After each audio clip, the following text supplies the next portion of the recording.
that's it. Okay.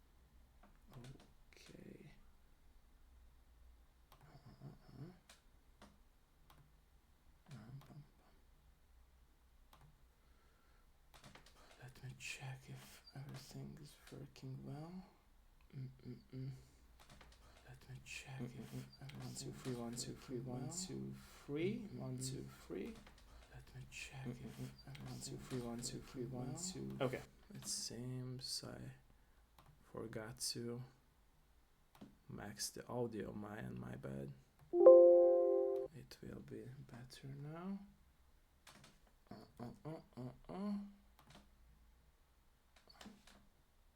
Better. 1 2 3 1 2 3 1 2 3 1 2 3. Oh, it's working.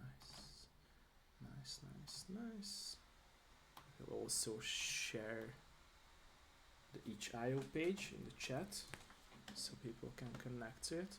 Should I share the Truth to Be Trolled webpage as well on my chat?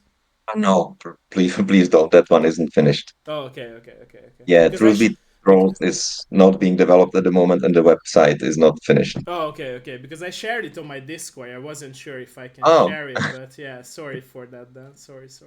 No, that's a game I haven't touched for probably 3 years. Yeah, I read and about it on your Twitter. Yeah. It was like something that I'm interested in to talk about, but yeah. Then sorry, that I was sharing it. I didn't know if I can or not, but yeah. No harm done, but they will have to read some lorem ipsums there. I see. Okay, ladies and gentlemen, let us know if we can start, if everything is fine on both of our end. Let me know. Please let us know in the chat, and then we can actually start. Please let us know. If I'm correct, yeah, I announced it on my Discord as well. Again, okay.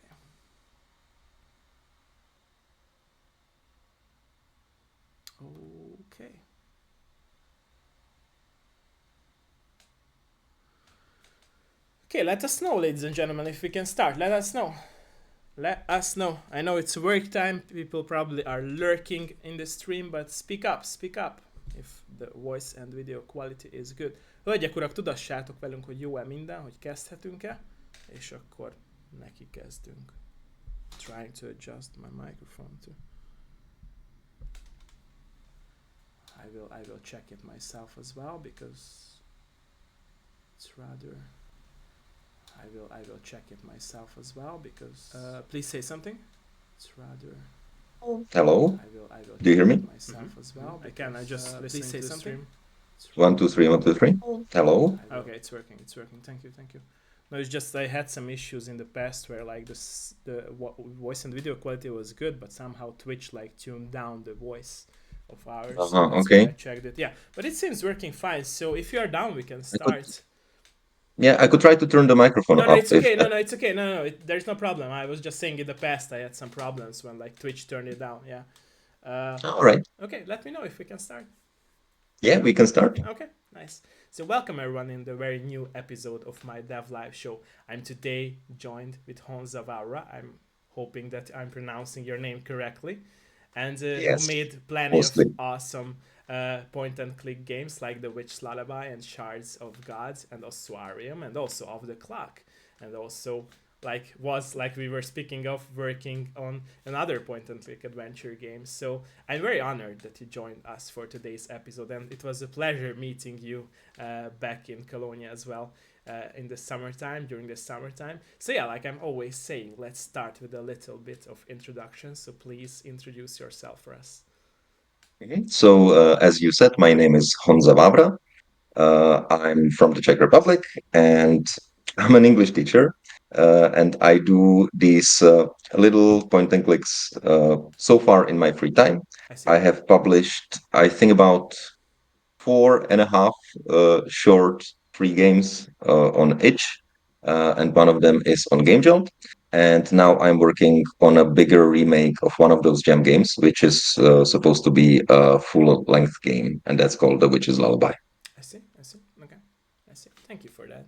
So my very first question would be, what was your very first contact with video games as a player, if you remember those times of your past? Yeah, it would have been very early, well, very early childhood. I think I must have been around 6 years old when we got an Atari. I have an older brother, 9 years older, so he was sort of the tech guy in the family, and I I was see. still the little kid. And so the first games I would remember were on Atari. I think there was Alley Cat, for example, is I quite see. popular. Okay. Those like very old games. Then a bit later on, I remember Dungeon Master, which was still something that mostly my brother played, but I got into it as well I later see. on, and I would end up getting through it using some walkthroughs and stuff like that.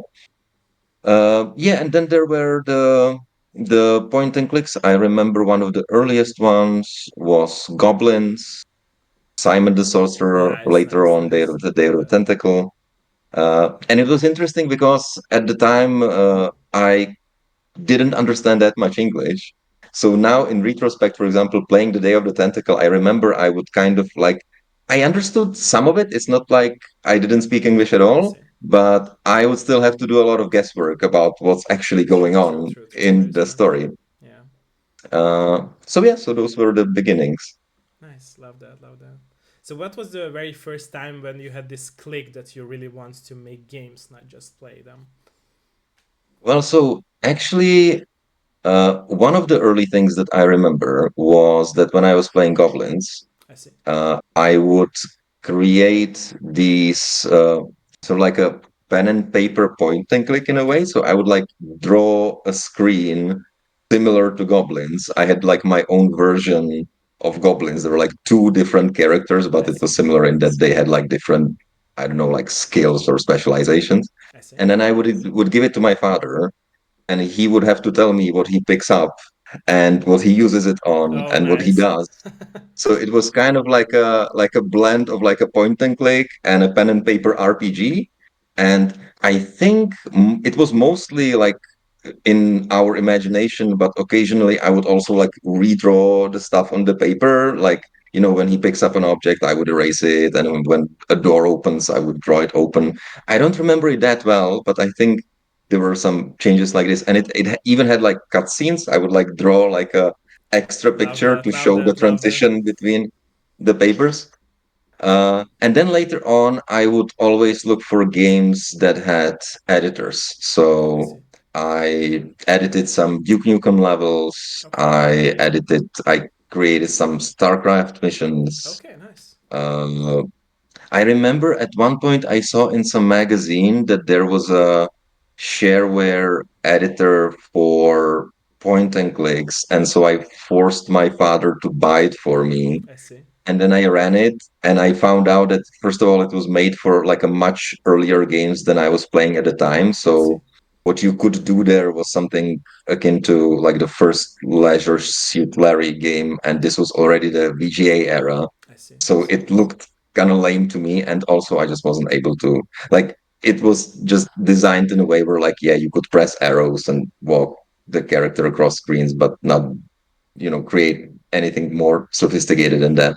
Yeah, like the Freddy Fish series, right? Those very old school point and click games where you could just Yeah, move yeah, your character here and there and to click, and that was it. Yeah, I remember those yeah. games. You had to like physically walk to an Yeah, I object to remember that. interact with it. Yeah, It didn't have any like point and click yeah. control scheme or Controls, anything yeah, like that. or Freedom, yeah, yeah. I remember those games. Yeah, yeah. Yeah. So it was an editor for that, and that wasn't attractive for me. I But see. I would often create these sort of kind of make believe game designs. Like I in MS Paint, I would like draw characters that were sort of supposed to be for a game, even though I had no way of actually turning it into an interactive thing. I see. Uh, so in a way, games were some kind of aesthetic that I liked, even though I wasn't really making I games. see. I see. And from that point on, when was the first time when you really like started making your very first game? I think I discovered AGS, which is the Okay, engine in which I make the point and clicks I now, see. probably around 2006, 7, 8, Okay, something like that. okay. And then I was lurking there for a long time. But I think that was the point when I realized that like a regular guy can make a game at home and I saw some of the games there, and I figured like, okay, I could try this too. And I think around 2011, I actually started making a game in AGS, I see. which didn't get anywhere, but it was the first attempt to make something. I see. Was it scary, by the way, to try it out for the first time to really make your own game, No, not scary. Well, or hard? it was obvious that it would be a challenge I to see. finish anything, I see. and it was a bit demotivating at first. I see. You know, the comparison between what I could do and what I saw more experienced people do. I see. But at the same time, it's really fun when you can make something and get it moving, True. and True. sort of True.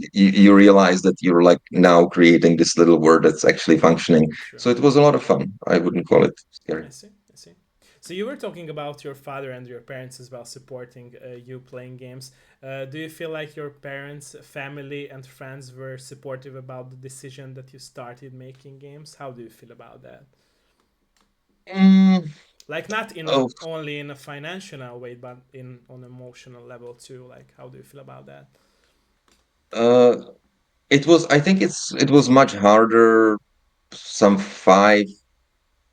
It's probably now almost 10 years since I started working on a game a little more seriously. I see. I see.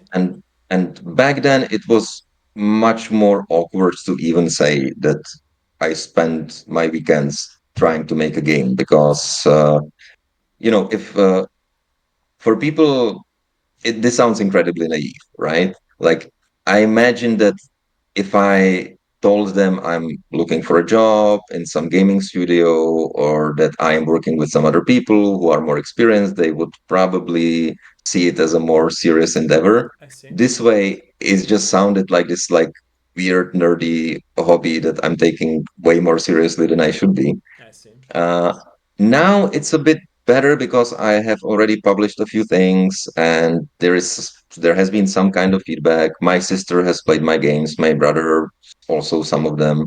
So now it's starting to look a little bit more serious. At the same time, I still haven't made any real money doing it. I still haven't published anything commercial.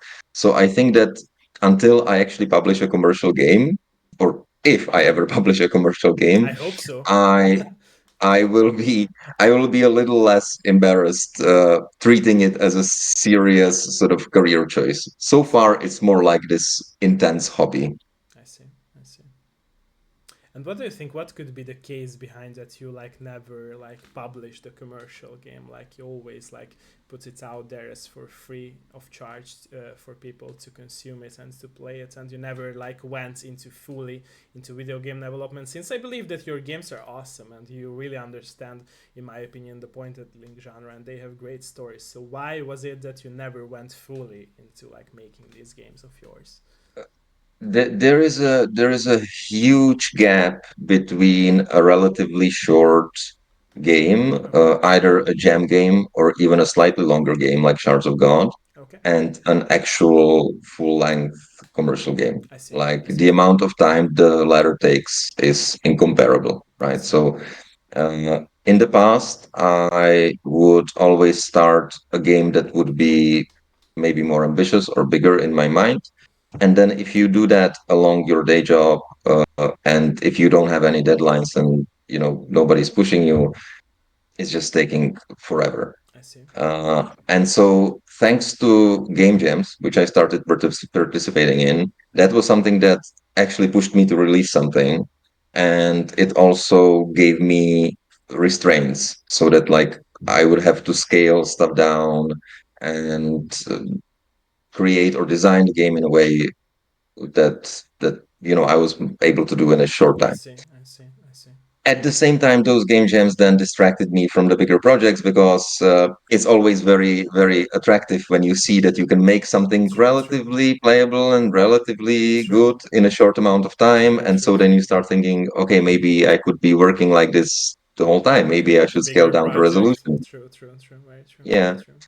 Yeah, because like Shards of God took 2 months to make. I see. And then you start thinking, okay, so if it wasn't 2 months, if it was 12 months and it was 6 times the length, or let's Bigger. say three times the length, even, it could have already been a commercial True, game. And then you true, start sort of hating yourself for trying to do something bigger true, when true, true. this could have been enough, Yeah, right? yeah, very understandable. Uh, Yeah, yeah, so now The Witch's Lullaby is in the phase where it's already starting to take more time without immediate results. I see. Uh, and it will probably take much more time. And so I'm really have to force myself to commit to it and not get distracted with another gem game I or hope something so like that you that. will finish this bigger project of yours and will remake that game. Yeah. So what was the Yeah, the, idea behind? Sorry, go for that. Go for that. no, never mind. Go ahead. No, no, go for that. Go for that. I'm interested what you wanted to say. I was going to say that the idea with The Witch's Lullaby is that it's the gem version is already finished. I So it see. has a beginning and end.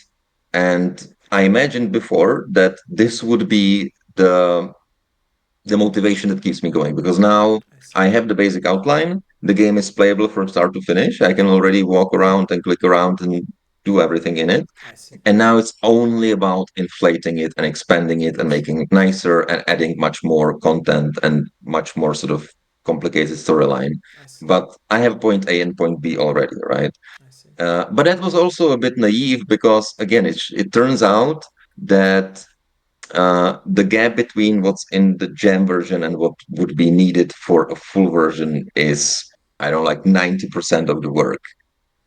Just redrawing, I was counting how long it takes to redraw the screens into a high resolution and more detail. And I think it was about 300 hours, just like drawing the screens that are already there, just like, tracing them Oh over in a yeah, higher that's a resolution and lot. coloring Yeah, them again and yeah. all of this stuff. And that's 300 hours of And just it's of just like the art part, right? So yeah, it's just the art part of yeah. just the backgrounds without animations, and it's also only the time that I'm actually physically drawing. So like if it's 8 hours, it means that I probably spent the whole day. Like I spent like 16 hours that day drawing, taking breaks, having lunch, drawing again. Yeah, so like it's 8 hours of work, but for 12, 16 hours, you're not really doing anything else that day anyway. I see. I see. And what was the idea behind the choice of picking this game to remake for a commercial game? Like you have so many other point and click games, but why did you choose this exact game to remake and to make it to a commercial game? Yeah, well, it was a bit of a it kind of came up organically, or it was a I bit see. of like a snowball effect where after the jam, it was my first game in such a low resolution, and so it came out kind of ugly. The jam version kind of like smudgy, I see. and then everybody was complaining about how smudgy it is, and I was like, okay, I can spend some extra time and just make it look nicer. And then I started redrawing it, and I was like, okay, so since I am already redrawing it, maybe I can make it in a larger resolution, right? True, true, true. uh, and then it was taking a lot of time, and I was like, okay, so since like this all is already looking pretty nice, so maybe I can actually add some content and turn this into a full game. So the reason was that at the time it was my most finished I see. game and most finished story. Like the earlier games, like you couldn't really expand off the clock into a full game without basically turning it into something completely different. I see. But The Witch's Lullaby felt like it has enough potential. Like I there's see. enough. The basic premise is such that you can add new elements to it without breaking the basic storyline. I see. So yeah, so it was just because I did it as a jam, and I kept expanding it like with everything. I see. Okay. And then a year later I did Shards of God, and now of course it's a little bit difficult to go. It feels a little bit like a step back to go to The Witch's Lullaby, but as I said, I gotta commit to something I finally. hope that you will remake all the games of yours, by the way. I really hope. I really, really Sorry, a hope. remake? Yeah, like remake all the games of yours, not just The Witch's Lullaby. I hope so. I really would like to Well, I see don't know all if the I want to games on remake Steam all of them. and to be able to buy them. Yeah, yeah, Oh, you mean like turn them into something commercial? yeah, yeah. it always happens to me. Like before that, I had Off the Clock, and then there is one game that I haven't been promoting very much because it's unfinished, and I never got to finishing I it. see. Like the step between Off the Clock and The Witch's Lullaby. In the year between, I made another game which was called Long in the Tooth, and it Okay. was also this sort of time travel-y fantasy story. And the idea actually was that it would be taking place in the same world as Off the Clock because Okay. both of them feature time travel and or time manipulation. I see. And there is this time crystal that I thought would be the connecting element. And so with every gem game, I'm thinking that maybe I could turn it into something bigger. And with this one, it was supposed to be there's going to be Off the Clock and then Long in the Tooth, a second short game. And then I'm going to make a third short game, which is going to be also centered around time travel in So a it's like different a genre, trilogy, different right? a trilogy, which would then connect Into one in game. like a crossover final chapter, and that's going to be the game. Love that. Love that. And my thinking at the time was like, it seems that I can make short games. So maybe if I make three short games, I can put them together and sell them. And now looking back at it, once again, it was like a much bigger project. Like I was working on finishing long in the tooth the year after. It's still not completely finished, even though it's much closer to being finished than it was before. And then the Witch's Lullaby came, so I switched to the Witch's Lullaby. So when you asked why I haven't published anything commercial yet, I think you can kind of see the pattern, right? I see. But I hope that you will get to a certain point of your life when you really finish all your projects and push them out to like as a commercial game. Because I believe in your projects. When I first met you at Cologne or in Cologne, and I played a bit of your game, I really loved it, and I feel like your games, like I said, are awesome. So they should be out Mm, there, not just on itch.io, but on Steam and other platforms as well, in my opinion. Because you belong to yeah. the adventure game genre, and in my opinion you have great stories, so please do that, okay? Please do that in the future. Don't give up on those. Thank you. And yes, this makes two of us. I'm hoping as well. Yeah. Actually, I'm playing around with the idea of making a voiced version of Shards of God. Okay. And the way I wanted to build up to it is that currently I am working on a voiced, updated version of the clock. I see. So I already have like a version of the clock where there like some of the stuff is a little bit I see. redrawn and updated. There's like Sorry. extra features like a hotspot highlighter and stuff.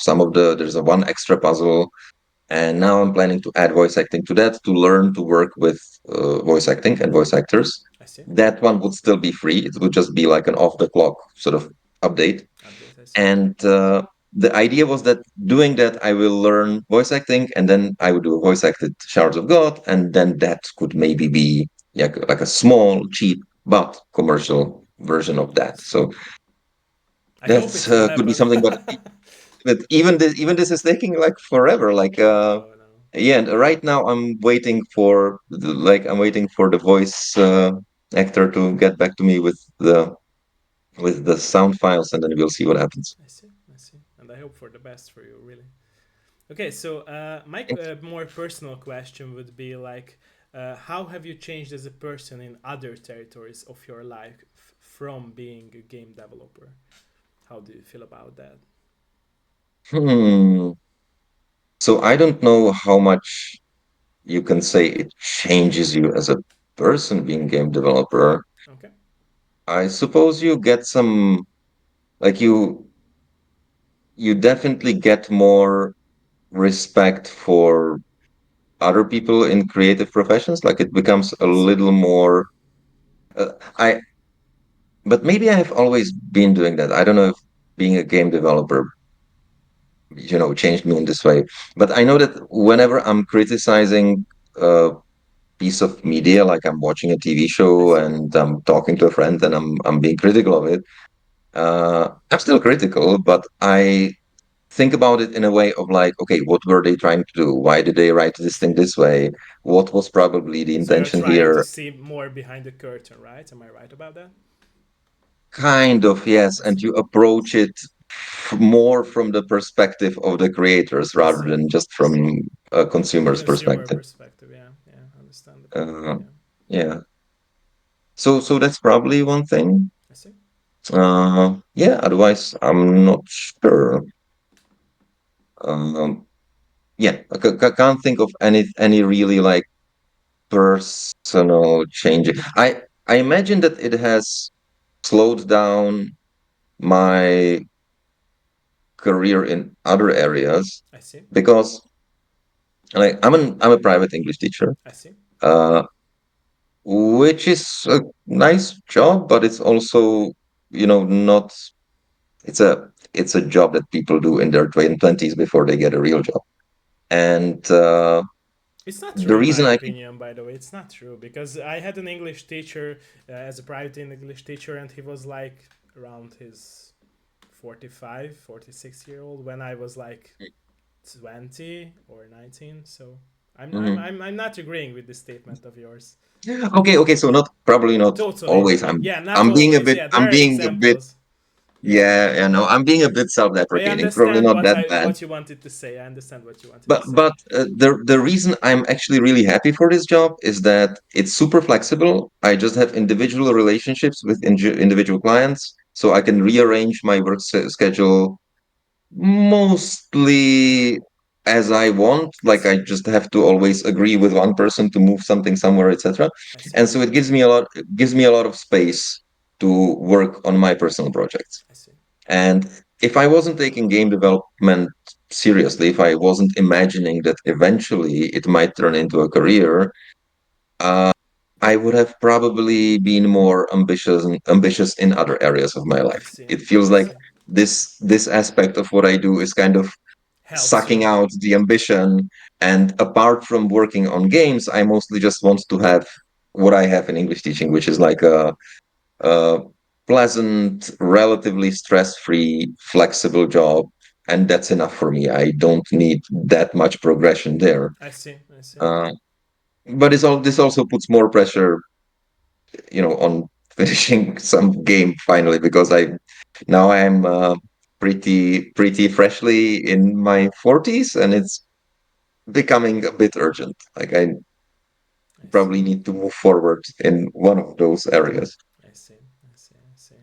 But it's really, I think, that you mentioned. I totally understand what you wanted to say with that. That it's society push us to like if we are getting older that we have to like have this very stable and 9 to 5 job. That the Mm, with all that stuff. But I think that if you are chasing really your passion, and I can tell that you are passionate about like making video games, it's really what you should be doing. Like you shouldn't be mm. stressed. I know it's hard because I'm like that with my books that I am still like pushing myself towards like publishing them, but I still did not get to that point. So clock is Yeah, you need ticking, right? to. And you should do Is there that, but is it's there like is there a writing alternative to game jams? Are there book jams? There are probably some short story competitions and stuff like maybe, that, maybe. right? I'm not sure. I never looked into it to be honest. So I don't know. I don't know. I Or used NaNoWriMo, right? It's kind of a little bit like that. maybe.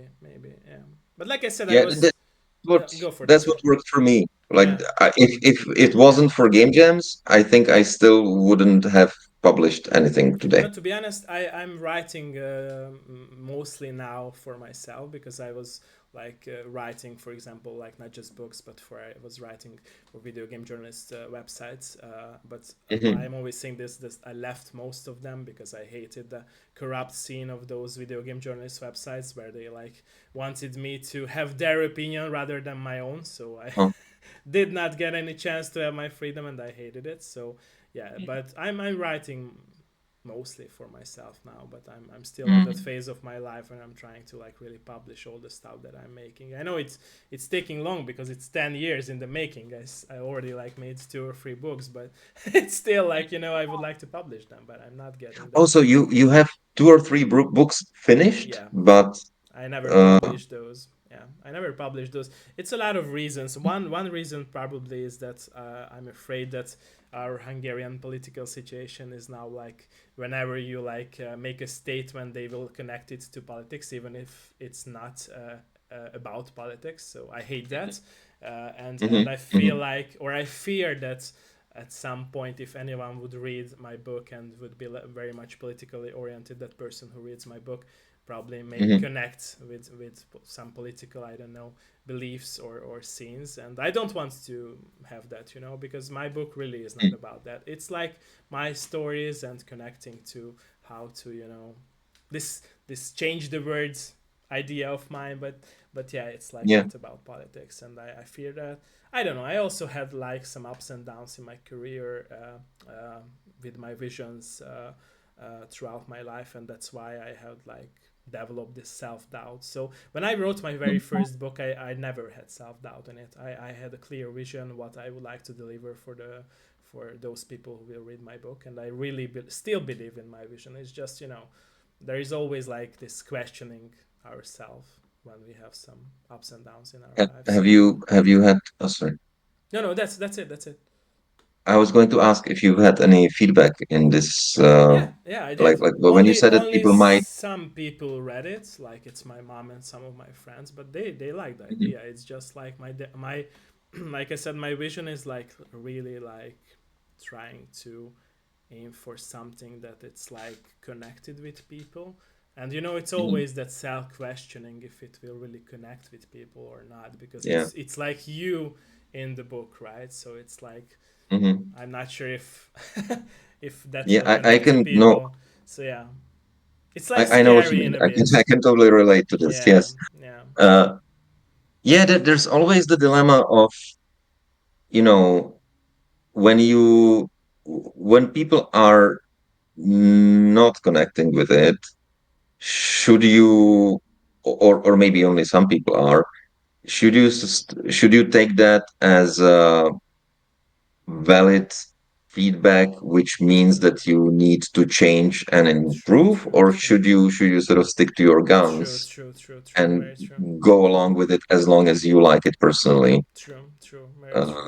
But I think it's rather the second option, in my opinion, as for my vision, because I really had these times when like my vision when I was talking about it with a lot of people throughout my life, and I had these mm, examples in life. It's always those examples always proved my vision. So it's like it was always like mm, this feedback of non-constantly people reading my book, but I'm talking with them about this topic that I wrote the book about, and it was really that feedback that gave me this feeling of I'm really at the right path. Is just like you said, it's always still questioning myself and my vision. But yeah, I will get there at some point, and I hope we both will. So with our you projects, know, you brought up a very interesting question in this, like what that you're afraid people would be misinterpreting it politically, and that's kind of like a big question. Like, how responsible are you for that, right? Like, true. do you need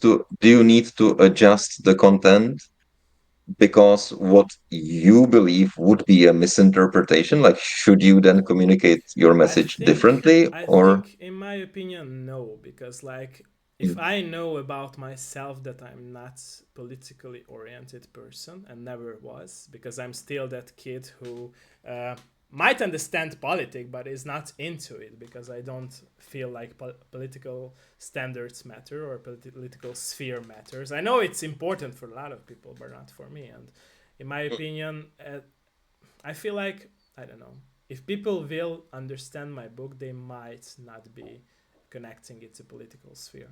That's Yeah, how I view it. So I feel like I I, I don't know. It's hard, like you said, because it's like at the very honest opinion would be that I do not want to change anything just to, you know, have this, I don't know, very strict rule in my book where everything is like very strict and understandable. I really have wants to have those feelings of people thinking about those topics that I wanted to say and to talk about. So yeah, it's hard. It's hard yeah, because, like I yeah. said, especially in my country now, it's like people connecting everything with politics.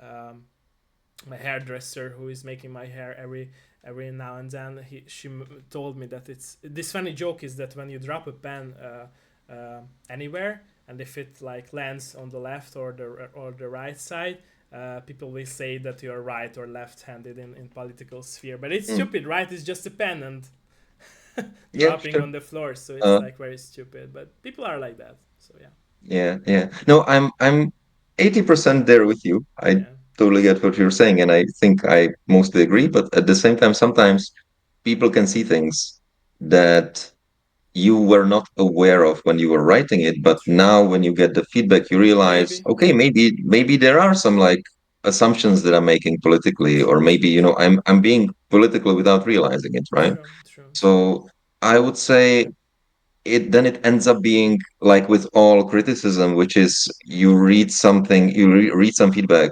and you're trying to figure out, okay, is this just a subjective opinion? Is this a maybe a misinterpretation or a personal true, taste, true, or is it valid? Is it true, something that true, I am not seeing, true, and I true, should learn to see it true, to be better informed, to improve, true, and true, so on, right? And but at the same time, you're so much in it yourself. Like when you know the process which led to creating the story, you are not really able to judge it from the true, outside. true. Yeah, that's Uh, how I said it, or what I wanted to say is with that. That's the naive kid in me, right? In not understanding that sphere that I would not want to connect with, and that's how it ends up like not realizing that you said earlier yeah, yeah. that if But I'm just really I should say about it. this is me kind of playing No, it's devil's advocate understandable. to It's what you're understandable. saying. It's not I that, totally agree with you. Yeah, yeah, yeah. It's just like you because at said. the I'm same not time, sure about it yeah. if I would like to change anything in that because it might not be the same experience from my perspective, right? So, Mm. so yeah, that's why. Yeah, like I would say that mostly uh I really value what you're saying. Like, I mean, I value the authenticity. I value the fact that somebody is just expressing what's on their mind without really thinking that much about the perception. Like that feels definitely more honest. And so that's why I said I'm 80% there with you. Uh, with me, when I see criticism or feedback or whatever in this area, like the question that's important for me is simply, okay, is this person correct? Like, is this actually true what they're saying? And True, true, I guess that's what it would boil down to. Yeah. true, true. Very true. Very true. Very true.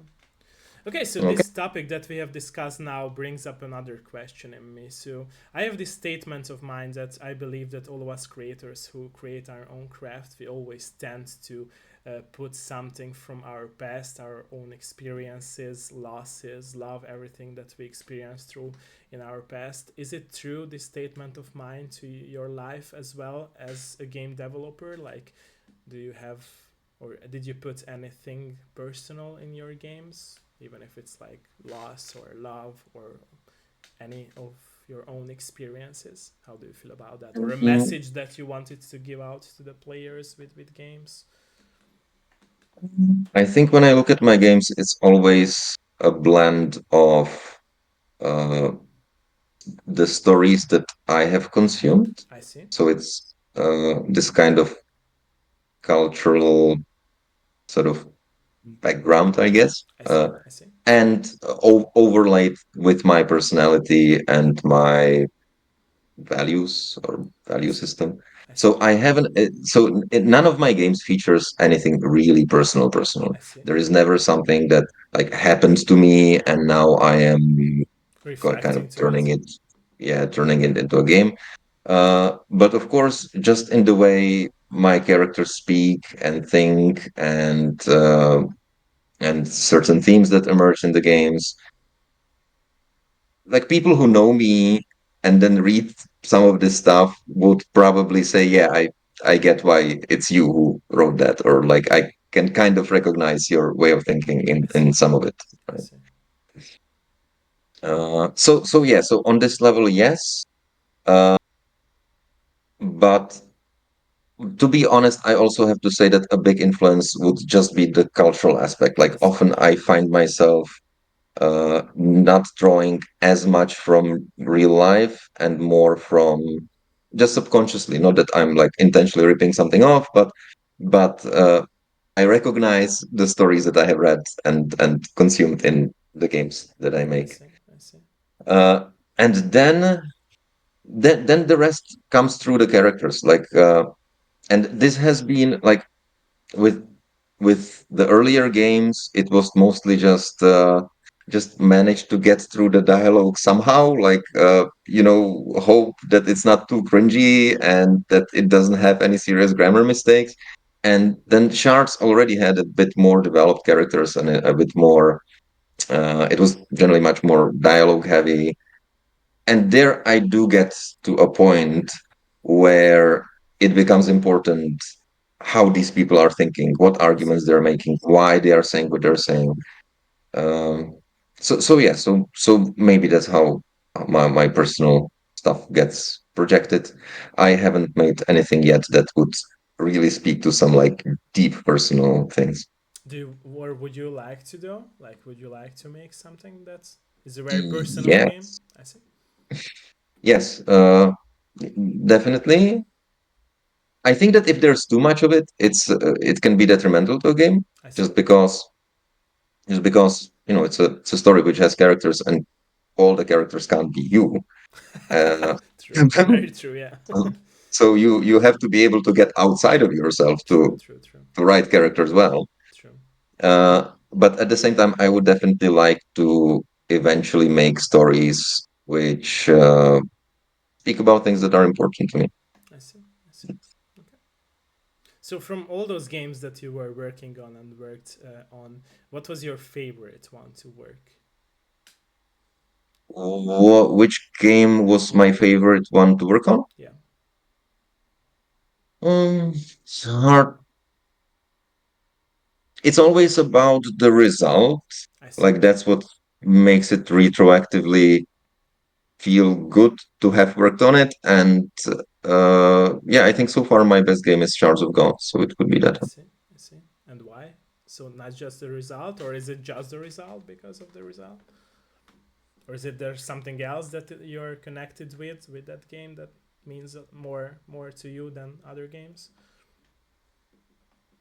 Uh, well, the result means that I think the game is just on many levels somewhat better I than see. my previous I games. see. I see. I see. I see. Uh, I see. I it's the latest game, so I had the most experience working on it. I see. So in just terms of pleasure of working on it, a lot of things were easier because I was more experienced.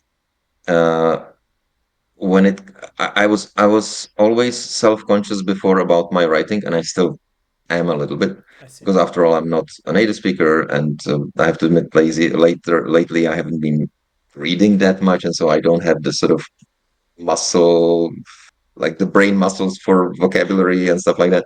And so with Charles, I felt pretty good about how the writing turned out to be, I given see. what I was worried about before. I see. I see. Uh, and I've also always wanted to do a murder mystery, which actually works. And I feel like it, for the most part, it worked the way I wanted, except for the ending, which we can talk about, which people sometimes have an issue with. So yeah, so overall, I just thought that, like, for what it was, for something that's still like a short game, which was conceived of as a gem game, I was just happy with how it turned out. And then when you're happy with the outcome, True. True. True. in retrospect, the process also feels good. I see. I see. Okay. So what about, by the way, the is it the story comes first or the gameplay for your games? I was wondering about that. Uh, Or is it always the Definitely, this story? what comes first is the atmosphere, I just see. sort of images and sort of a vibe, right? And the genre, a mood, and then comes a story, and then the gameplay, the puzzles. I see. I see. Okay. But it's always a blend of things. So it's not like I don't care about gameplay at all. No, it's it's not. understandable. I was just curious Mm, about what came into your mind first throughout the mm, development process of your games. Yeah. yeah, yeah. Well, it's as I said, usually the atmosphere and then the story and then the gameplay elements. But sometimes it kind of complements each other. So, like, for example, with shards, I think I had an idea a long time before I even thought of anything related to this specific story, that one way to do a murder mystery, which could also work as a point and click, would be to have you reconstruct the murder as the player character, I right? see. Because uh, then you have the situation where if the murder was somehow mechanically complicated, or yeah, like you have to figure out the steps. You have this sort of impossible crime, and you have to figure out how it was possible. Then that blends pretty nicely with the point and click mechanics, where you're doing these like MacGyvery things, like you have True, to pick true, up true. objects and use objects and distract people to get somewhere. And that's what a killer would have to do, right? True. So so then it creates this overlap of the mechanical aspect of the game where you have to take things and use them on other things. You can be doing that while also at the same time figuring out the crime. True. And I would say this is more of a gameplay idea. But it And also you could fits the say that, story, right? So very well. yeah, and it was just like in theory, okay, how could you turn a murder mystery into a point and click? And so, technically speaking, chronologically, this came much earlier than any other idea for Shards of God specifically. But then it was like, okay, so I want to do this kind of desert planet mystery, and I had been thinking about this thing before, so I can use it here. I see. Okay. Yeah. So I believe that a lot of old school point and click games were like much harder than nowadays point and click games with their sometimes illogical, sometimes harder puzzles. What was your aim or goal with your puzzles, uh, with your I games? think, I think as I like with each next game I have been making so far, I see. I've been making them easier and easier. Like off the clock was probably the hardest one. And this might be a little bit of feeling self conscious or being worried about criticism, to be honest, because after each jam, you watch people play the games. And then if it's a stream and on stream they get stuck on something, it's like a sort of a nail biting moment for you as the designer, right? Because you're like, why don't you just click there? And it and it feels like it's your fault. It feels like, okay, so I clearly haven't, because a point and click is a very bad genre for streaming or even for like backseat gaming. Like True. a big part of the process is just like sort of wandering around, True. True. True. True. clicking on everything, not True. knowing what you want to do. True. And if you have to stream and constantly maintain like a stream of You will have to know how monologue, to solve the puzzles very easy, right? and then you're stuck and you don't know what to Yeah, do, it and becomes people very will get awkward. bored to see that you're Yeah. stuck within the puzzle for hours. Yeah, Yeah, and so maybe a part of me just wanted to avoid these awkward situations. I was like, okay, I have to really communicate it clearly, or I have to at least make it feel like super fair. Once they figure it out, I they see. must know that it wasn't my fault they got stuck for so long. I see. Uh, so I think now my approach to puzzles is that what I want to try in The Witch's Lullaby, an approach I want to try is make them more complicated, just in terms of like maybe the amount of steps or I maybe see. the amount of things you have to combine. I see. Like make, it's not, it shouldn't be just like you use one thing and it's done, and like you use a key on a door and you open the door. It should be a little less obvious than that, and it should be involve more sort of multi-step, multifaceted things, I see. but then give them an abundance of hints and also include like a hint system in case they really get stuck. uh, so that way I'm hoping, if the hints aren't too straightforward and too obvious, the hope is that you're still gonna feel clever for solving it. It's True. still True. not True. gonna True. be like, it's not Holding gonna your come off hands. as, sorry. It's holding your hands. That the game is holding your hands. Yeah, it wouldn't, it shouldn't feel handholdy. Like Yeah. the hints should be obscure True. enough for you to feel clever True. True. that you True. have noticed them, True. but True. also prominent enough so that you don't actually miss them. True. Uh, and we will see what happens. I think that with shards, including a hint system that sort of in world in game helps a lot. Like I then you see. can actually afford to have some a little more obtuse moments because the player always has the option to ask the avatar what to do, but at the same time, there's a bit of a cost of like when you ask her, you're kind of, she scolds you a little bit, or she's being a bit condescending when she gives you the hint. So everybody can decide how much they want to rely on your mother superior helping you or not. True, true, And true. yeah, I'm hoping to implement something similar in Lullaby. I see. Thank you for that. Okay. So I was talking about and asking you at the very beginning of our interview about Truth Be Told. So why is that game that you mentioned that it's like now on the break time of your life?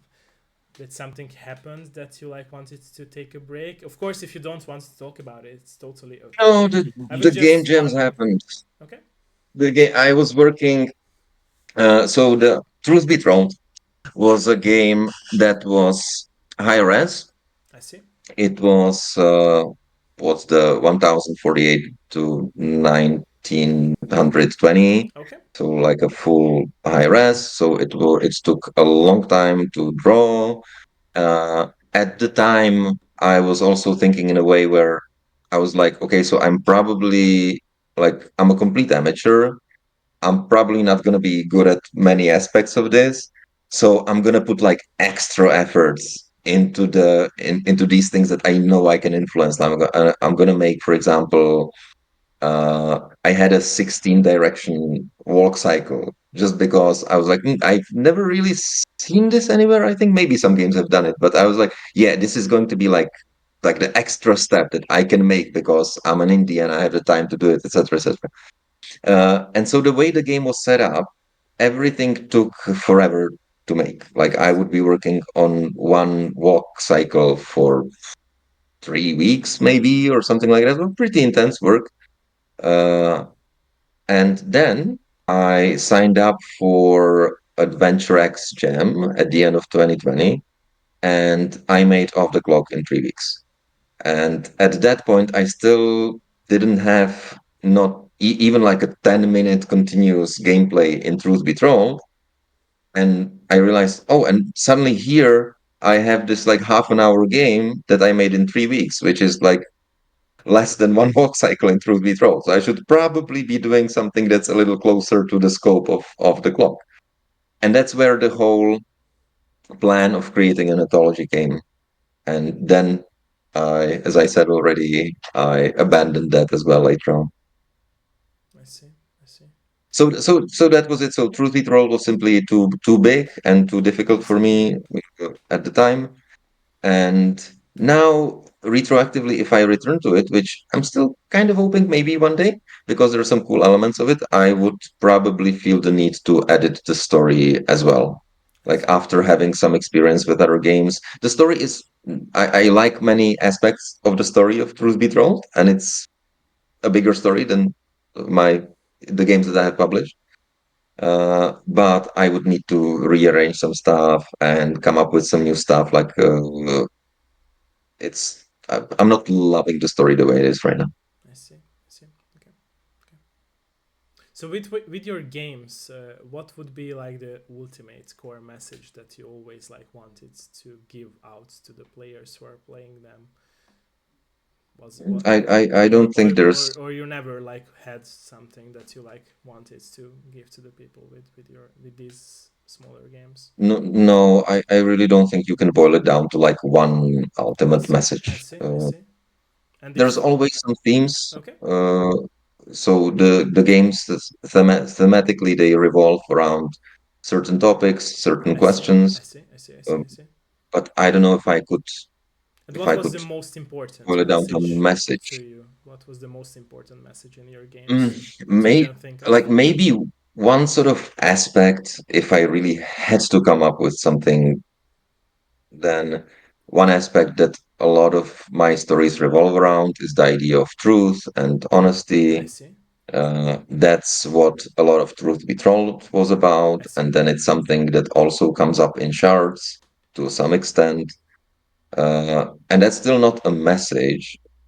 But I think I like exploring the idea The moral side of it. of honesty I see. and truth telling, and how like the manipulative aspects, I guess, of human nature, things like that. So those are some themes that I'm I personally see. invested in, I see. but still not a message. I see.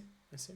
Is this topic, by the way, that you mentioned was always like important for you, or is it something that developed out in you throughout the journey of being a game developer yourself?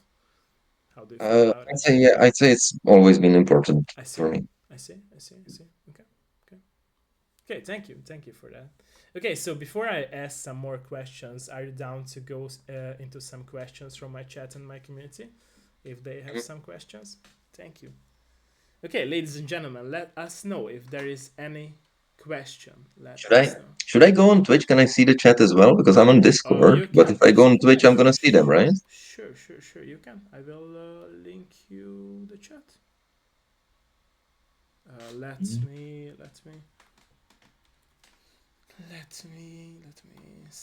Maybe I send it can to just you. find you on Twitch. Let me send it to you.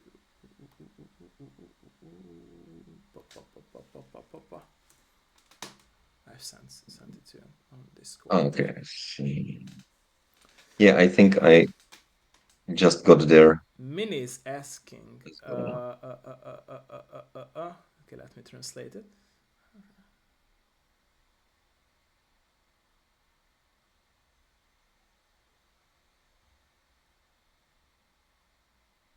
Oh, so two questions from Mini.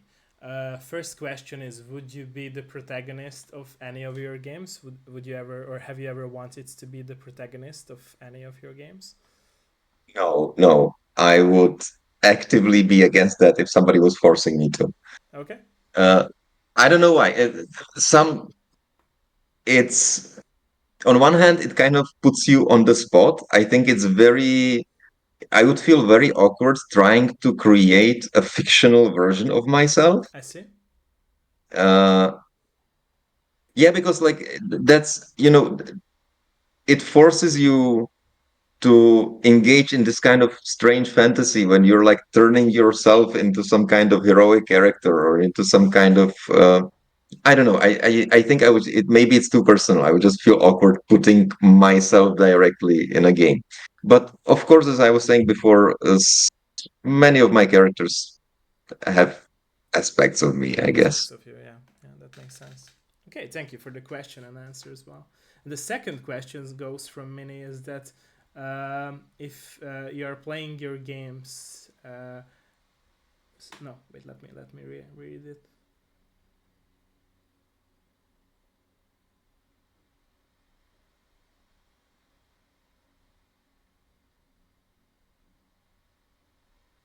Okay, so if I'm understanding the question correctly, Mini is asking that would you rather play your games by having your own rules and not using any, like, this it's called kiskapu in Hungarian, but it's like Walkthroughs? no, not the walkthroughs. It's the, like, the secret helping, like in Jumanji, when there is, like, not cheat, but like when you, like, have these side effects where you can go through something Oh yeah, yeah, like easier. breaking the game, Yeah, yeah, yeah, yeah, like yeah, yeah. exploits. Exploits, yeah. Like, would you rather, like, use your own rules and figure it out everything that you made, or would you rather use these, little holes in the system, if we can say so, like that? Uh-huh. I think so. This is not very common, I think, in point and clicks to have these kinds of exploits. But I remember when I was a kid, I always loved it when I found out that you can do something in a game that the developers didn't account for, and then you got to see some parts of sort of like the behind the scenes of the game. True, true, true. And so I always thought, like, if I find something like that in my game, like if I manage to break it somewhere, I'm gonna account for it, and then if the player does it, I'm going to give him some kind of result that wasn't expected. Like, I don't know, maybe there's a walkable area where you're not supposed to walk, but you somehow can like click so that the character gets there, and then there would be an extra screen that 99% of the players wouldn't get to see, but you would get to see it because you managed to break the game. True, true, true. So I guess the answer is I would love to be able to predict it and adjust to it in the game design. Nice, nice. Love that. Thank But you. unfortunately, I don't think this is a very common thing in point and clicks. Point True, and true. clicks are very much on rails a lot of the True, time, true, so true, it's true, difficult to really break them. true, true, true. Okay, thank you for the question and answer again. Thank you. Bármilyen más kérdés, hölgyek, urak? Any more question, ladies and gentlemen? Any more question? Let us know. Let us know. Before, by the way, there is more question on the chat. So, what was the first time when you like really found the art style that you wanted to work with as for your games? Uh, I've always liked the drawing since I was a kid, I see. uh, and so I guess it just developed organically step I by see. step. I see. Okay. And then I've also had some small, let's say, like gigs as an artist. I see. Uh, and then I just it just developed organically. I would say I just tried to make things the best I could, and this is what came out. I see. I see. Okay. Okay. So, what about the music part of your games? Like, what was the goal with the music part of your game, and also like, was it something that you made too, or was it like Oh, something that was no, I made by the didn't make it. composer? Yeah, I didn't make the music. I didn't make the sound. The music is made by Paco Diago, Okay. uh, and sound is done by Max Grachev. Okay. Uh, the music, uh, how it works is I always send Paco some ideas in terms of like general atmosphere, I see. style, I see. etc., and then he does his thing. And then usually I love it the first time I hear it, on the rare occasions where I don't, I which is see. usually when there is something that feels synthetic, like sort of like an in joke between the two of us is that I always tell him to do less synths, even when they are almost no synths. Then I give him some feedback, and he changes it a little bit, and that's it. So, for example, for Shards of God, uh, I think what I told him was like it's gonna be a little bit like the name of the rose. It's like a religious murder mystery. So we're gonna do some chanting. We want to have religious chants, and the rest of it is really just his creativity and his, feel for the story and the atmosphere and stuff like that. I see. I see. Uh, I I am very bad at anything musical. Like I can't sing, I can't play an instrument. I always feel very lame when I have to give feedback to music because obviously, like there are things that I like and there are things that I don't, but not I'm not able to explain I see. why. So yeah, that's the music is totally Paco's achievement. I see. And was it hard, by the way, to find these team members of yours, like to get in contact with them, or was it something that was very easy for you to find these people to work with? I was probably very lucky because it was easy. With Paco, we met when I worked Paco, I think. Uh, I hope I'm not screwing up the pronunciation of his name. Uh, because I haven't actually had to say it out loud I many see. I times. see. I see. Uh, we met when I did the first adventure jam in 2021 when I was doing Long in the Tooth. He Okay. posted in the recruitment forum of that jam, I see. and I was still looking for a composer, so I just DM'd him, and he made music for the game, and then he made music for The Witch's Lullaby as well, and so we just continued working together. And Max, the guy who does sound design, was actually like that was super cool because what happened was I did the sounds for The Witch's Lullaby and actually also for the previous games myself in that I just downloaded some stuff from Freesound and stuck it in there. And then one day I got an email from Max telling me that he has made the complete sounds for all of the Witch's Lullaby. And I got like a zip file with all the sounds Wow. and like an Okay. Excel chart of which sound goes where exactly. And this was all completely just like a guy who played your game online. And so then he made all the sounds for it. Nice.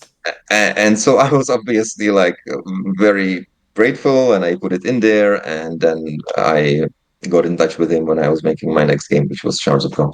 Nice. Nice. Very nice. Do you believe, by the way, in perfect synergy between team members and people? How do you feel about Between that? Perfect what? Perfect synergy, like, that people are connecting with each other on a perfect level and are understanding each other's vision. You mean if I believe that's possible? Yeah, if that's possible. Yeah. Uh, Theoretically, probably, Okay. but I don't think I have ever experienced it I myself. see. I think I it's see. probably very difficult. I see. So do you think rather than it's something that is developing out throughout the time that people spend together and work together? Yes, I mean, it depends what you mean by, I guess if people have their very specific fields, like in this case with, music versus art and writing, then yes, I think you can have maybe not perfect synergy, but you can be very well, very, like complement each other I see. I very see. well. I was thinking more of situations where you are supposed to share responsibility and creative input for some part of the game. I see.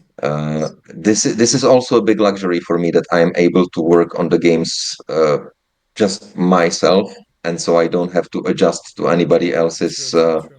tastes, opinions, etc. I think if I did, it would become difficult in some areas I see. to to find the balance between like making a good game, but also working well together I see. as co-creators. I see. Okay. Okay. I see. Okay. Okay. Any more questions, ladies and gentlemen? Any more questions? Any more questions? So we were talking, by the way, about characters. Which character was the favorite of yours to design throughout all the games that you have worked on so far, and why? I can't. It's not. I can't pick one. And Uh, if it's more than one that you would have to pick. uh, so so in Shards of God, uh, I like Mother Tiabata definitely. Okay. I like her especially. Like I think like she was supposed to be this sort of. I'm struggling to find the proper adjectives. Like an authoritative, sort of distant, somewhat arrogant and condescending, yet likable and charismatic. And I feel and intelligent. And I feel like I'm just happy that she came across mostly from what I see people reacting to her. I see. She came across mostly as it was intended. I see. So I just like her as this sort of cool, like she's a charismatic, strong character, and so and her charisma works on me as well. I see. I see. So I like her for that reason. I like also in Shards of God, I like Plint Okay. because he's quirky, and again, like the idea was that he's this strange, seemingly somewhat confused man, but there's also like a layer of hidden cleverness and wisdom. And again, when I see people reacting to him, I feel like they kind of see that. So yeah. So again, like him, I find the protagonist Ava. I think she does a good job at speaking for the player. Like if I was playing the game, I think I would find her relatable. I see. Um, so yeah, so I like those guys. Okay. Thank you. Thank you for that. Thank you. Maybe I could tell you that a character I don't like Okay. is right now the protagonist of the jam version of The Witch's Lullaby, Okay. uh, But why? because from the beginning he was written or created as this sort of blank protagonist Okay. who doesn't really have a personality. He's basically just like a the hero. I see. Because when I was making The Witch's Lullaby, I was thinking of games like Quest for Glory, where you have the The hero hero. protagonist, basically just like a guy. And so that's like the blandest character ever. He's just like a guy who just does things because he's the main character in a point and click adventure. But that I'm hoping to fix that in the full version. So in the remake, he actually has a personality and motivation and a name and things like that. I see. I see. Thank you for that. Okay. So throughout the development journey of yours, what was the hardest part or parts of making your own games, if you can think of those examples? Sticking to it, getting through the part where there's just a lot of work with no immediate payoff, I see. I see. and with no direct feedback, which is another thing why the jams are so motivating, because you're gonna people are gonna play it and you're gonna get feedback in like 2 3 weeks from True. when you started. True.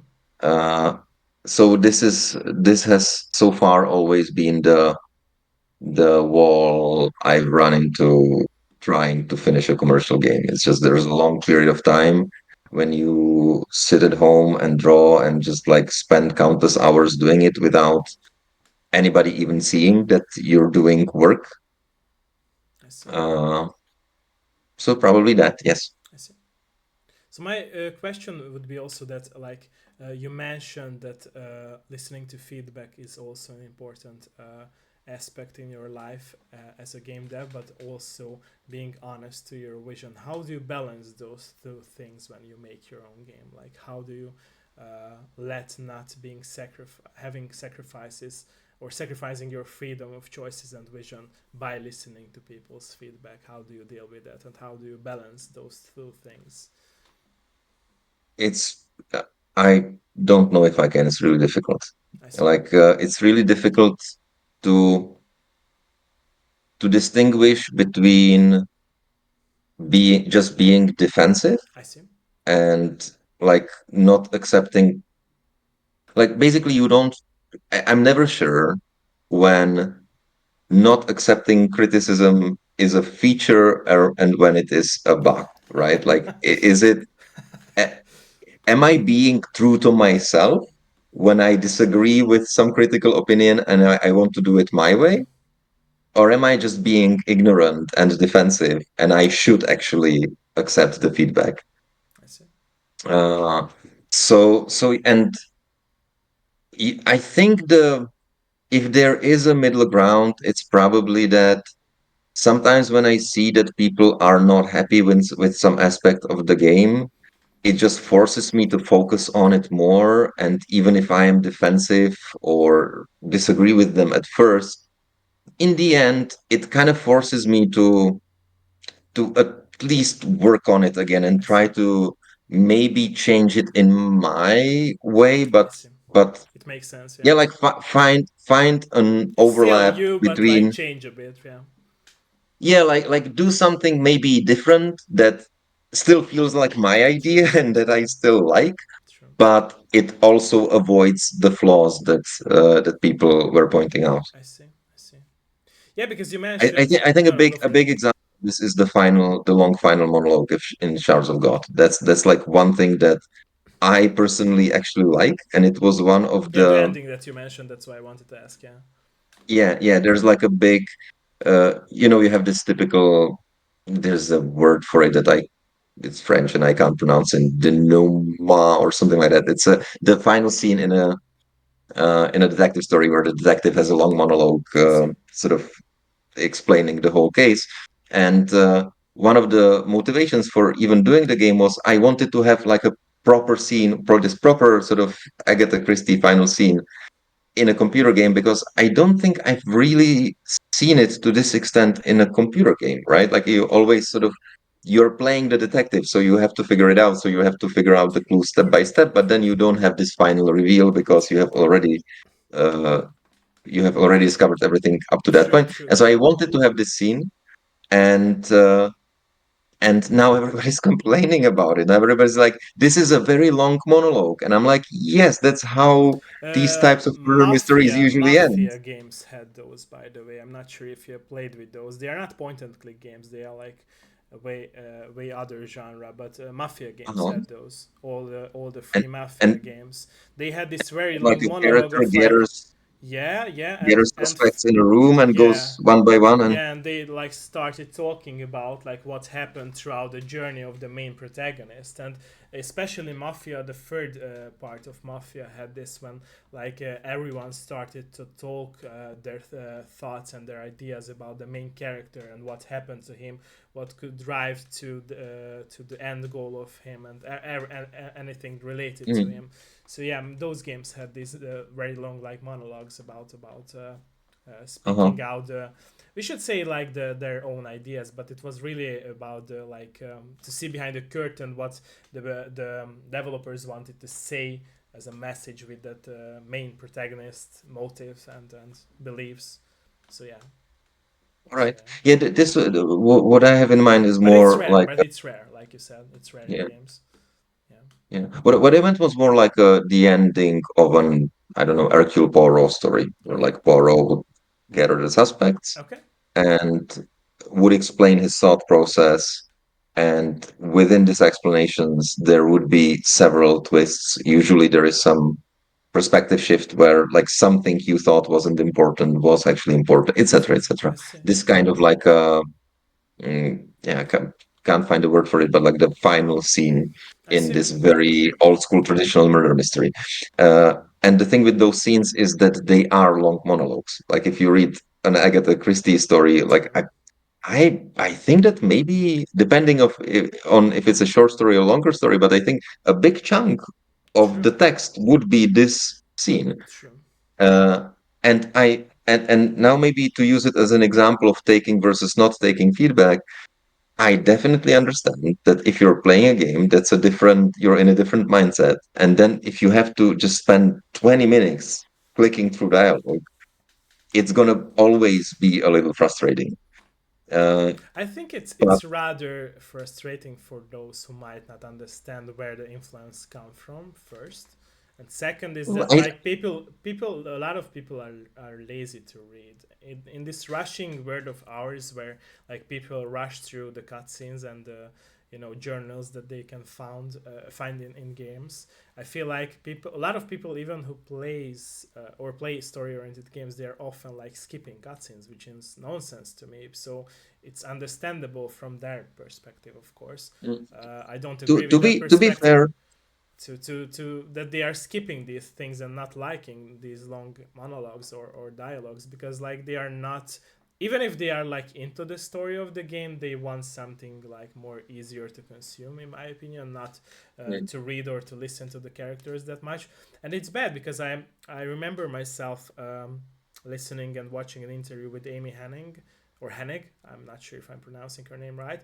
He was the story writer, author of the first three Uncharted games. And he was talking about this, that he was very sad as a story writer of those games, that um to a certain point she read that a lot of people haven't even played through the story or experience or started to skip cutscenes. And for her as an author and a writer, it was a very sad moment because she put everything from herself and from her own ideas and beliefs into that story. So basically it's like her baby, right, that she was growing up from the very first seconds once she started working on Uncharted games.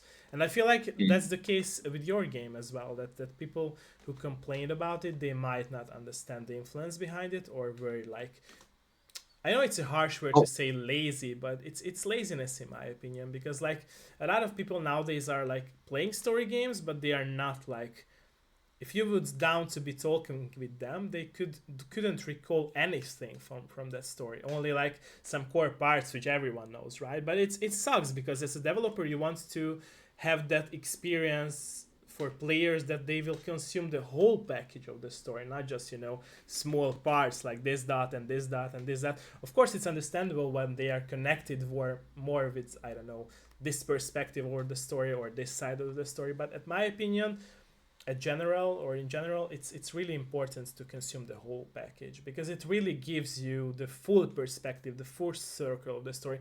I really could relate to also like the Bioshock games when there is like an environmental storytelling, and you really have to read the journals, listen to the audio recording tapes to learn about Rapture, right? Because it's like the whole story comes together. That's how, and you won't be able to realize many aspects of the story if you do not consume those journals, recording tapes, and hear about the story being told by others.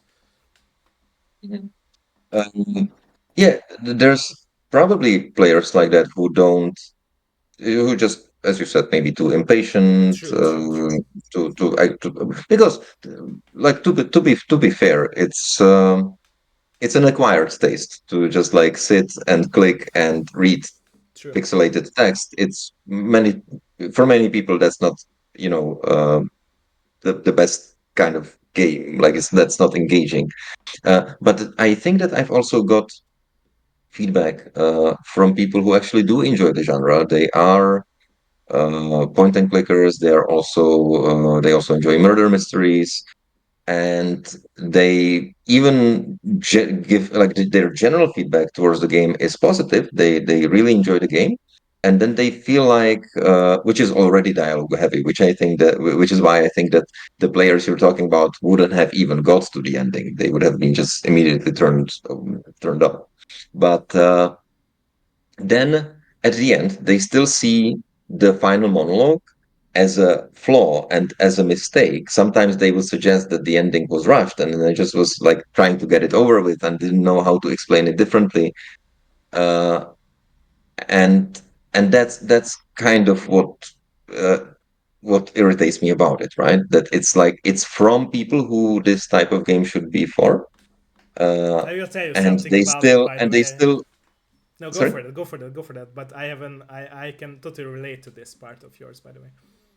Yeah, and they still somehow feel like it was like a mistake on my part. It was just something that No, I it didn't wasn't. didn't No, it wasn't, and handle. I can tell you why.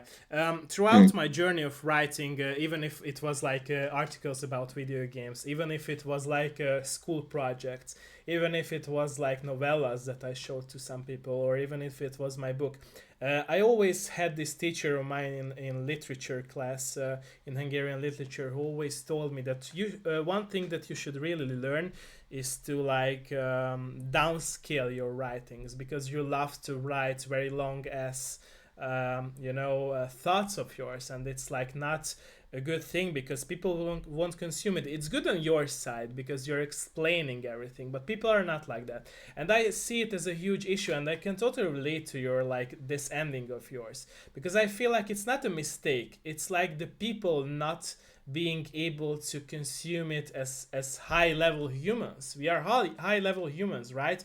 With brain focusing everything, but we are not open minded about a lot of things. And writing is such a thing in our life, in my opinion. And that's why I said that people love Agatha Christie books, a lot of them, but it's like a closed genre for those people who love those long ass writings because she was down to do it, right? And she had a lot of a bigger fan base, right? Because people could appreciate those long ass writings about one thought that she's explaining everything about it. And I feel like the problem with people is that they want to scale down things because like it's really connects with that topic of people do not want to care about anything and do not want to care about the understandings of things, and uh, that's how our society misses connections because I feel like all the how to say it all the misunderstandings comes from this point that people like use only one word to describe love. People use I don't know one word to describe loss, or people describe these very short sentences to describe their feelings, and I think it's a mistake because it can be used so in arts like as a metaphor, right? That you're I don't know using I don't know the red color for love, for mm, example, but it won't really like it will be an art form, right? But not yeah. everyone is into art. So for everyday people, they should explain what they are feeling. Is it like a sad love? Is it like a happy love? Is it like mixed? And if you just say red, then it's a form of art, like a metaphor or a symbol Mm. of love, but it won't explain really your feelings, which is in one side nice, but on the other side it's like you won't understand the person what he thinks. You could relate to it, and I totally believe in that. Even with one metaphor you can relate to the person, or a rush down sentence, like you said your players wanted to rush down ending. But I don't believe it's always the case that works out for people, because like it's really it's just them not wanting to be long, those sentences or those monologues or dialogues. And I don't think it's a mistake. So I don't think Uh, it's a mistake. so I think that in this case, it wasn't even this. That's maybe actually what is a bit frustrating about this type of feedback is that it wasn't like a flowery, verbose monologue. I was trying to be as brief as possible. And that's maybe why I get a bit defensive when I hear, like, if somebody tells me, the end monologue just it got too long and I stopped. I found myself struggling to keep paying attention. That's perfectly fine. But I understand it is long. I would probably, as a player, I would also be a bit frustrated, clicking through it at some points. But then they would use words like overly extended or too wordy or adjectives like that. And I consciously did everything in my power to cut it down as much as possible when I was writing it. So I don't think I am this type of writer. Like I actually don't enjoy the process of writing that much, to be honest. And so the faster and briefer I can make it while still maintaining some type of readability so that so that there's some kind of character coming through, so that it's not just like an information dump, which I think even if it was a bit briefer, it would actually be more difficult to read. I am all for making it succinct. Jesus, I'm mispronouncing the word. No, But that's okay. the yeah, but the problem is like I really like all of those people who feel like I'm being overindulgent in like creating some kind of verbose prose. You're welcome to try to edit it down. I wanna see how you do it. I wanna see That's the point. because That's I the didn't point. I That's the didn't point. manage. Like That's I what I was wanted to say. really, It's really always trying. easier to criticize, but to put Yeah, like ourselves. given the information that has to be delivered there, Yeah. and also the fact that you have to deliver it coherently, True. True. True. Very I true. think I did my best to actually True. make it as brief as True. possible. True. True. True. And then other people, what they would say is, so it's a big info dump at the end. It should have been delivered more gradually throughout the story, like these reveals that are there. True. The problem there being that there are several reveals, and if you know one of them, you can easily guess the other ones. So then again, the mystery wouldn't work, and it wouldn't be Yeah, the I type understand it. of Yeah. yeah. It's and my defense is that's the genre. Like throughout an Agatha Christie True. story, you True. True. also True. True. Very true. like it's not like you're discovering the killer step by But step. then you Usually you don't explain it. you Yeah. don't know really Yeah. anything, or you're like constantly being misled until the final Yeah. scene That's where the everything is ultimate goal, revealed. right? The ultimate like Yeah, yeah, so that conclusion was part. always the intended effect. True. True. And maybe an example of like a middle ground here, what I would like to take away from the criticism is that at the end of the day, whatever reasons people mention, the reality is they didn't enjoy the scene, some of them, because it probably was just boring and not interactive enough. And so if I ever do something like this again, I need to figure out a way how to still have my final monologue, which I enjoyed and which I was writing the story for, but also find some gameplay mechanism, or maybe even just like interjected with dialogue choices, something that would just make it feel interactive while maintaining the fact that everything is delivered at the end without you figuring it out before. True. So True. so yeah, that would be an example of. maybe I don't accept the criticism the way it's phrased, but it's also telling me it's a part of the game that I need to work on and make it better, even if I True, make it better in my own way. true, true. True, and it's very true what you said also is that sometimes you can come to a point where like you cannot downscale the story part, even if it's the ending or any other part of the story that has conclusions to the whole story, because like if you would, then it wouldn't make sense, like, right? So it's like, I don't know.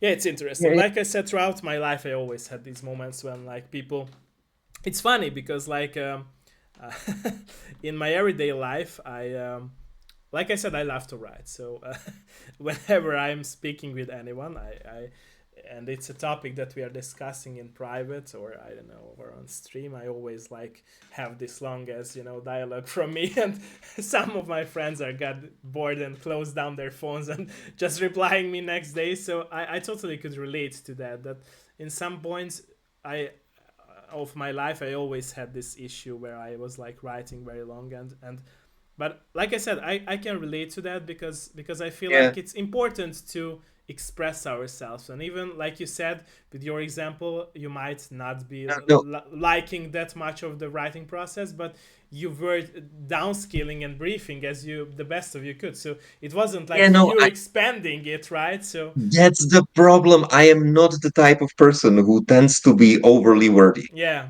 I, yeah, I have yeah, sometimes the opposite problem. I can't yeah, think of enough vocabulary. yeah. Yeah. So I am not this type of writer. I really don't have a problem with like being a Yeah, so graphomaniac, especially in- at your case, inflating stuff. it's even dumber to have those harsh opinions of people of players. Yeah, Yeah, yeah, because then like if it's there, it's usually because I felt like the information in that sentence is necessary for the true, thing to true, make true. sense, Yeah, or to put across some kind of character perspective, I character see. trait, etc. Right? And again, like I'm not a particularly skilled writer, so I probably it's possible to make it to rearrange the text in a way where it's briefer and faster to read. But when people start implying that my issue is being overly wordy and not knowing when to stop, I don't feel like that was a problem. The problem just was that there was too much information that needed to be delivered True, in a pretty,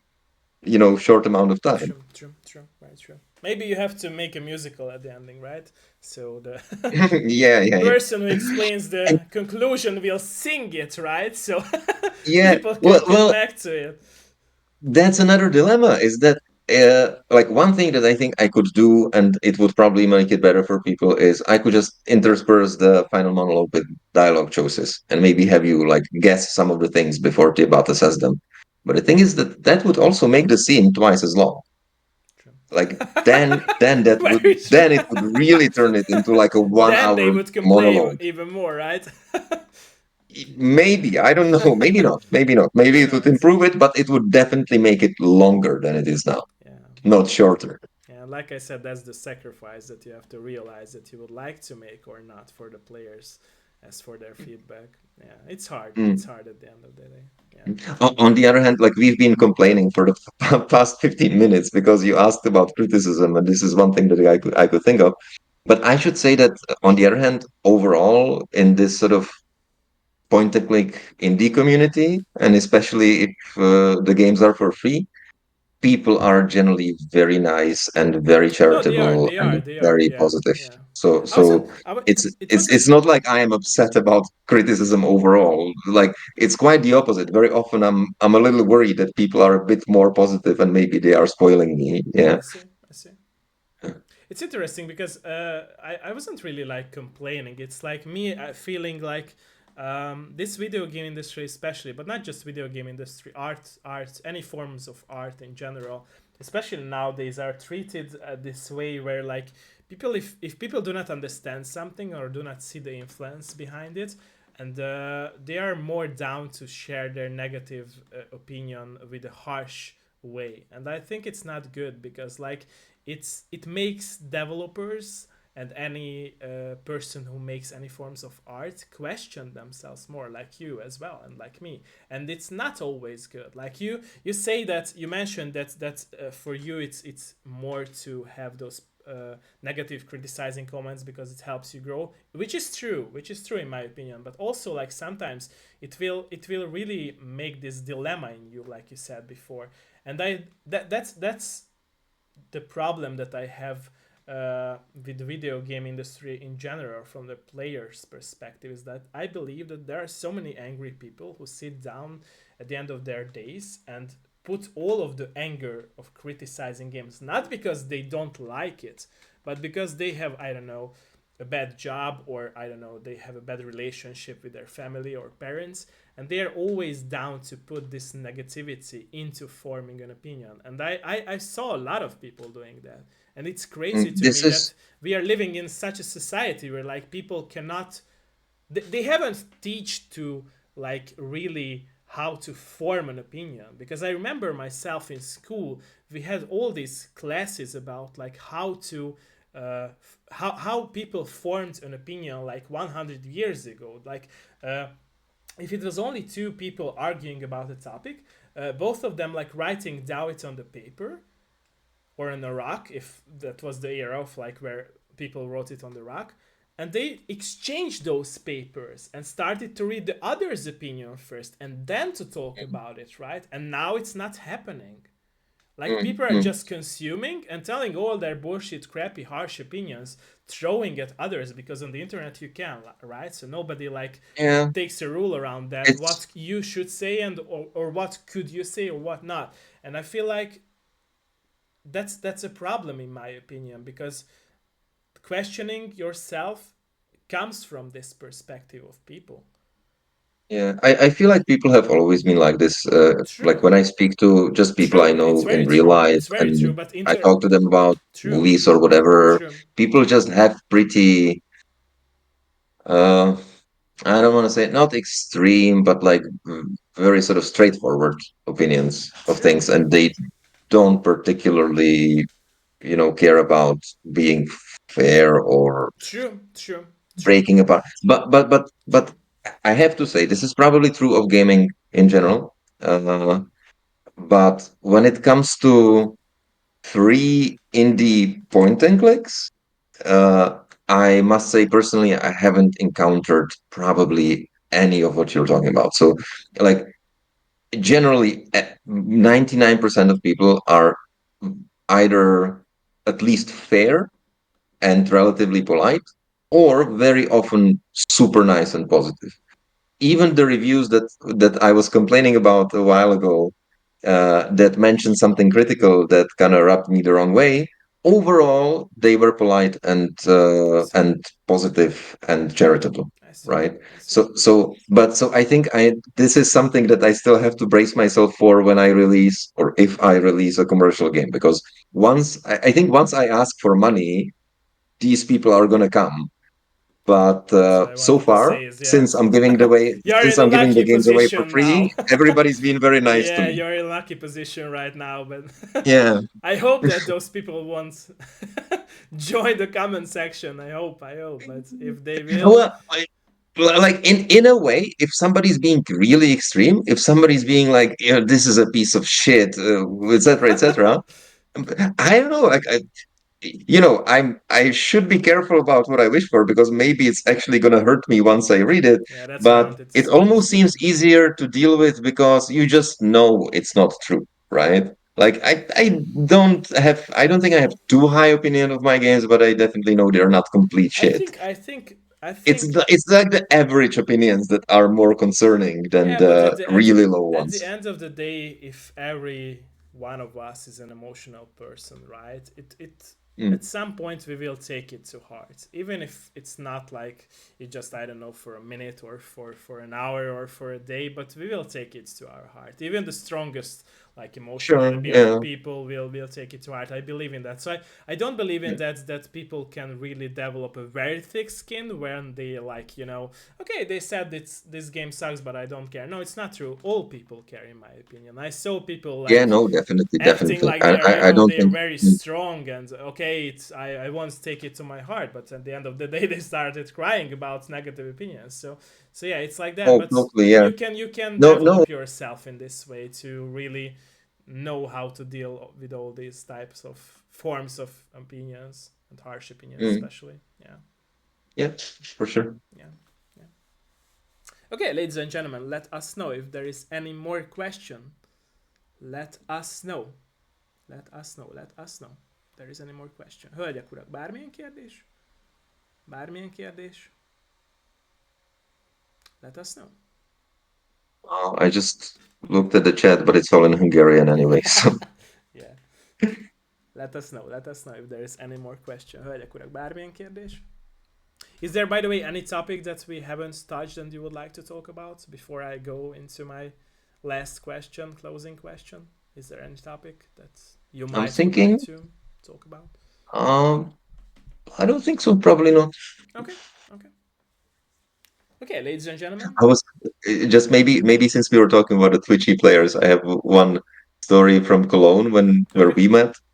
There was one guy who played Shards of God, okay. and he was like light speed clicking through all the dialogue, but he kept at it for like 20 minutes, and he got to almost to the end of the game, and I couldn't understand. Like I'm like either he's a super fast reader or I don't understand what he's getting out of this experience because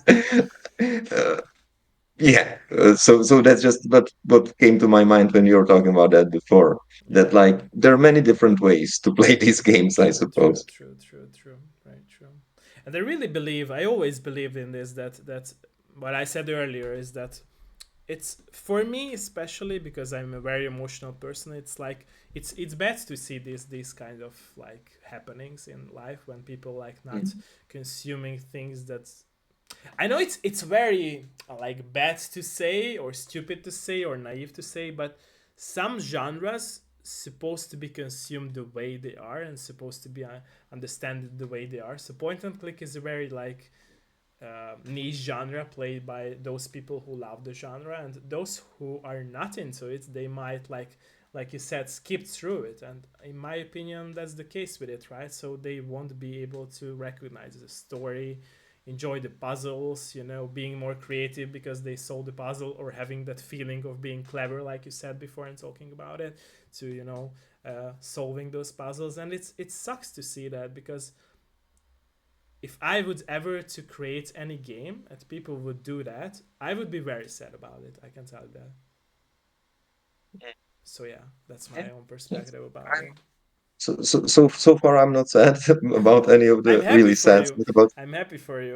any of them, but some of it definitely uh, keeps me thinking and kind of ruminating, like especially when there's a mismatch between what you intended and how To have, yeah, it's how it's perceived, right? Because perceived. then, because as long as it works, like when I draw nice art and I like it and people like it, then you're on the right track. But once there is something that you actually enjoyed, but then someone else doesn't, there comes the dilemma of like whose opinion you should go with. True, true, very true, very true.